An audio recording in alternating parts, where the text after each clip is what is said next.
Welcome to fourth class. इस class में हम देखेंगे लिमिटेशन ऑफ अकाउंटिंग। तो let's start our today's class. Limitation of accounting में पहला पॉइंट आता है पर्सनल जजमेंट।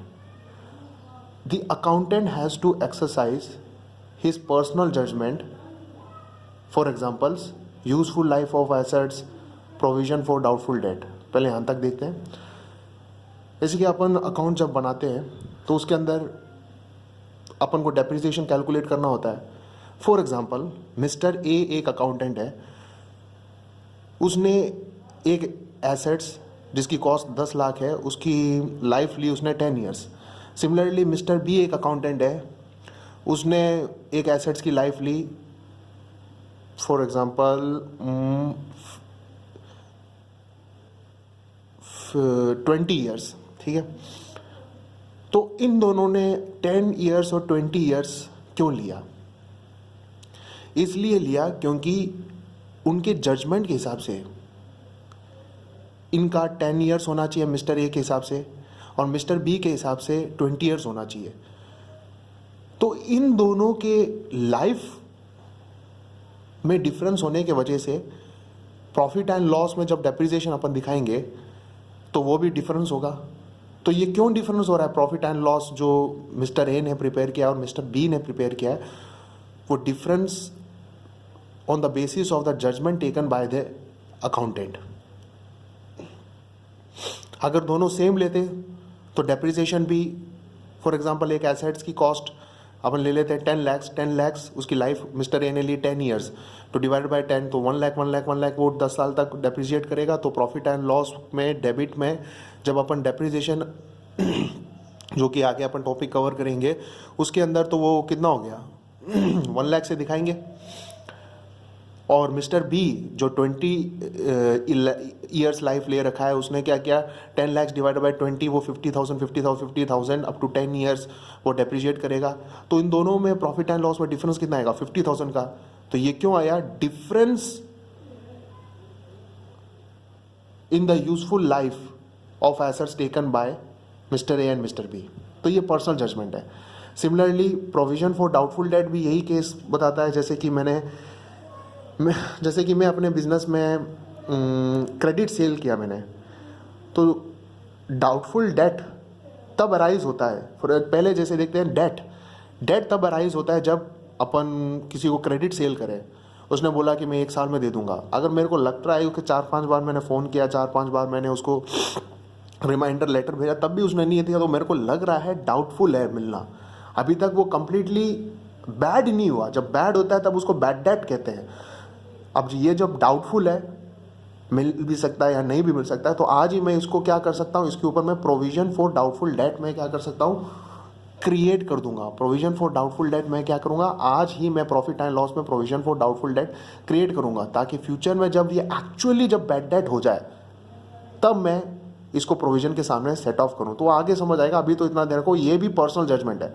तो प्रोविजन फॉर डाउटफुल डेट, अगर मैंने मान लो कि 1 लाख का क्रेडिट सेल किया था 50,000, तो मैंने 50,000 लिया, वो डाउटफुल हो सकता है। पर सिमिलरली अगर कोई और अकाउंटेंट है वो लेता है पूरा 80,000 या फिर 1 लाख, तो उनके हिसाब से वो पर्सनल जजमेंट डिफर कर गया। तो यही केस था। Due to this difference person having different judgement result in different figure of profit and loss. तो वही है जो अभी मैंने कहा था।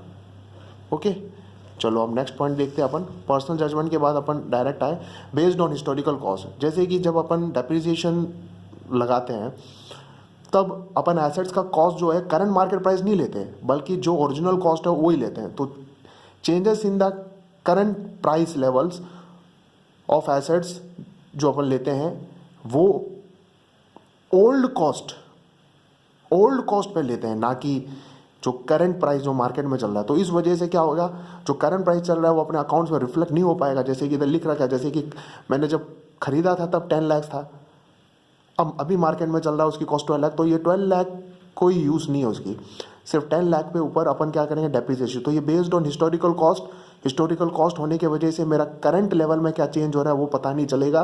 तो ये भी एक टाइप का लिमिटेशन है। तो वही मैंने इधर बता रखा है, accounts are prepared on the basis of historical cost. Figures given in the financial statement do not show the effect of change in the price level. ठीक है, तो वही है कि ये भी एक अच्छा लिमिटेशन बोल सकते हैं अपन हिस्टोरिकल कॉस्ट, क्योंकि current changes in the price level वो रिफ्लेक्ट नहीं होता अकाउंट्स में, इस वजह से। अब चलते हैं अपन थर्ड, जो कि एक प्रैक्टिकली अपन ज़्यादातर इसे देखते हैं थर्ड में, मैनिपुलेटिंग अकाउंट। अपन को पता है कि अकाउंट्स को मैनिपुलेट किया जाता है।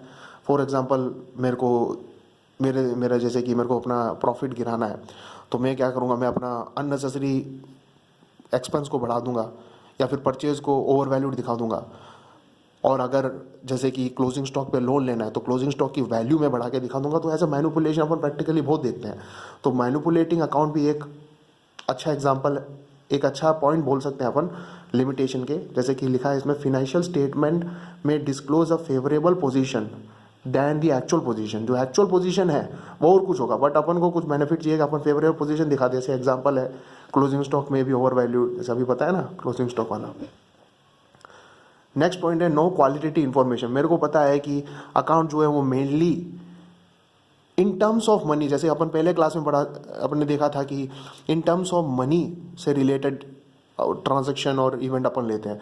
क्वालिटेटिव जैसे कि मान लो कि एक 20 ईयर एक्सपीरियंस मैनेजर रिटायर हो गया, तो उसके वजह से या फिर उसकी डेथ होगी, तो उसके वजह से मेरे को जो लॉस हो रहा है वो मेरे अकाउंट्स में नहीं दिखाऊंगा। जैसे कि और एग्जांपल जैसे स्ट्राइक बाय एम्प्लॉयज़, तो वो भी नहीं दिखा पाऊंगा, क्योंकि उससे कोई क्वालिटी इन्फॉर्मेशन आएगा ही नहीं अकाउंट्स में। Only accounts related with in terms of money, financial nature के ट्रांजैक्शन एंड इवेंट को ही अपन अकाउंट्स में दिखाते हैं। Accounts contain only those information which can be express in term of money.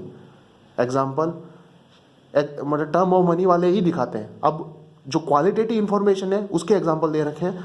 Changes in the management अभी मैंने बताया, reputation of the business वो नहीं बताएंगे, satisfaction of the firms customer ये भी नहीं बता। बट ये क्या डायरेक्टली तुमको पता नहीं चलेगा, इनडायरेक्टली तुम देख सकते। जैसे कि सेटिस्फैक्शन ऑफ फर्म्स का, जैसे कि ये पता करना है तो तुमको देखना पड़ेगा ईयर बाय ईयर सेल्स, तो वो तुम देखोगे तो इनडायरेक्टली तुमको पता चल रहा है, डायरेक्टली कोई इन्फॉर्मेशन उधर नहीं मिलेगा। इनकम्प्लीट इन्फॉर्मेशन जो पहले अपन ने देखा, इनकम्प्लीट इन्फॉर्मेशन जैसे कि नो क्वालिटेटिव इन्फॉर्मेशन, तो वो भी तो एक इनकम्प्लीट इन्फॉर्मेशन है। या फिर मान लो कि अकाउंटेंट ने एक फॉर एग्जांपल 10 लाख रुपीज़ की सेल रिकॉर्ड करना भूल गया, तो वो भी ओमिशन हो गया। तो वो भी कभी कभार उसको एट द प्रीवियस टाइम उसको मैंने डिटेक्ट करके रेक्टिफाई नहीं किया या फिर उस ओमिशन को सही नहीं किया, तो वो दिक्कत कर देगा, फिर वो इनकम्प्लीट इन्फॉर्मेशन के पॉइंट के अंदर आएगा। तो इसके अंदर एब्सेंस ऑफ क्वालिटेटिव इन्फॉर्मेशन और ओमिशंस, तो ठीक है। यही थे लिमिटेशन ऑफ अकाउंटिंग जो मेन पॉइंट्स है। एक बार और देख लेते हैं लिमिटेशन ऑफ अकाउंट्स में क्या क्या है। लिमिटेशन ऑफ अकाउंट्स में फर्स्ट पॉइंट अपन ने देखा कि personal judgement, accountant depends on accountant कि वो कितना डेप्रिसिएशन लेना चाहता है, कितना यूजफुल लाइफ लेना चाहता है फॉर डेप्रिसिएशन, कितना वो प्रोविजन देना चाहता है। डाउटफुल डेट, डेट बोले तो जो उधार सेल किया मैंने, डाउटफुल बोले तो मिल भी सकता है नहीं भी मिल सकता है, उसका डाउटफुल है मेरे को। उसके बाद based on historical cost, accounts जो changes in the price level उसको लेता नहीं है, सिर्फ ओरिजिनल कॉस्ट पे ही वो दिखाता है। थर्ड अपन ने देखा कि मैनिपुलेटिंग अकाउंट्स, अकाउंट्स के अंदर मैनिपुलेशन होता है, फेवरेबल पोजीशन दिखाता है than actual position. No qualitative information, वो एक्सपीरियंस मैनेजर वाला एग्जांपल दिखाया। और इनकम्प्लीट इन्फॉर्मेशन जो एब्सेंस ऑफ क्वालिटी इन्फॉर्मेशन और ओमिशन, यही इससे रिलेटेड ही। और एक ओमिशन नया पॉइंट मैंने बता दिया। तो that's all for today, next class में मिलते हैं। Thank you.